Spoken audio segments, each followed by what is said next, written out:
The government has created an image of normalization of the human rights situation in the country, but the international community knows what is happening in Venezuela, and there are several events that prove it.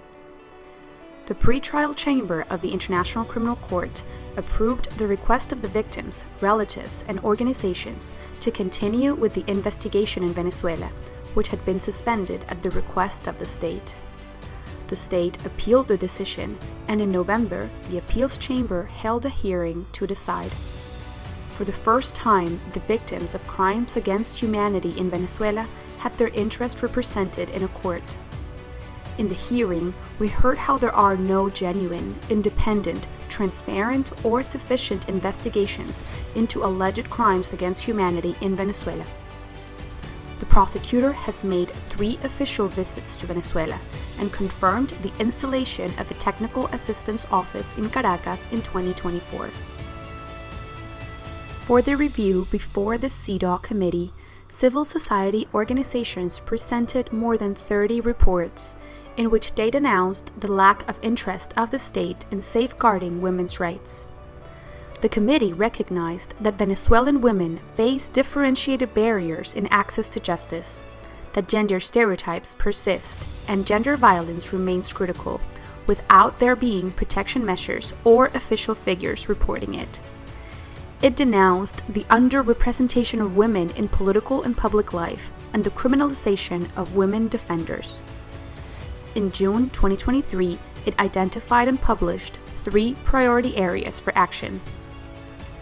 In the case of the evaluation by the Human Rights Committee, civil society organizations sent almost 40 reports denouncing violations of the International Covenant on Civil and Political Rights. The state was openly hostile to the committee, especially to the experts who raised sensitive issues. The concluding observations show a deep concern for the human rights crisis in Venezuela.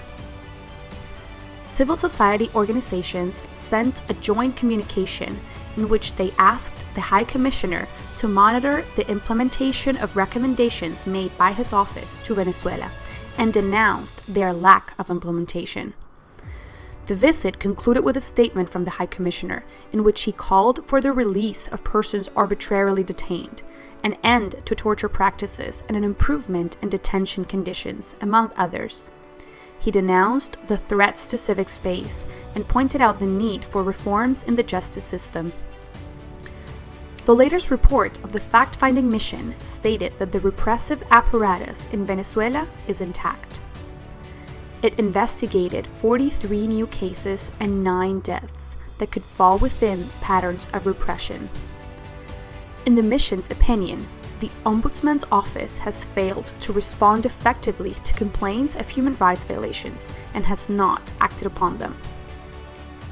In 2023, hundreds of attacks on human rights defenders in the country were documented.